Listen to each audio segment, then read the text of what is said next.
நீங்க வசதி உள்ள புலவர் மாதிரி தெரியுது. ஏன் நீர் என்ன விட்டானே அனல் மூச்சு, அதுல இருந்தே தெரியலையா என் நிலைமை?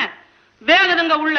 ஓஹோ, அதனால்தான் ஆண்டவனிடம் முறையிட்டு புலம்பிக் கொண்டிருந்தீரோ? ஆமா ஆமா, மனுஷங்கிட்ட சொல்லி ஒரு புண்ணியமும் இல்ல, ஆண்டவன் கிட்டதான் அழுது புலம்புறதுன்னு ஒரு முடிவுக்கு வந்துட்டேன். நீ புலம்பியது என் காதில் விழுந்தது. சரிதான், ஒளிஞ்சிருந்து ஒட்டு கேட்டு இருந்திருப்பீங்க. ஒட்டு கேட்கும் பழக்கம் எனக்கு இல்லை அப்பா. ஆ. நான் உன் எதிரிலேயே இருந்தேன்.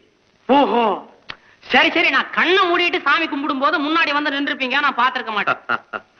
உண்மை, கண்மூடித்தனமாக இருப்பவர்களுக்கு நான் தென்படுவதில்லை. அட என்னங்க என்னமோ கடவுள் மாதிரி பேசுறீங்க. அதுவும் உண்மை, நான் முற்றும் கடந்தவன். கொஞ்சம் போச்சனா நான் தாண்டா கடவுள் விழுந்து கும்பிடுன்னு சொல்லுவீங்க போல் இருக்க. அதுவும் உண்மை.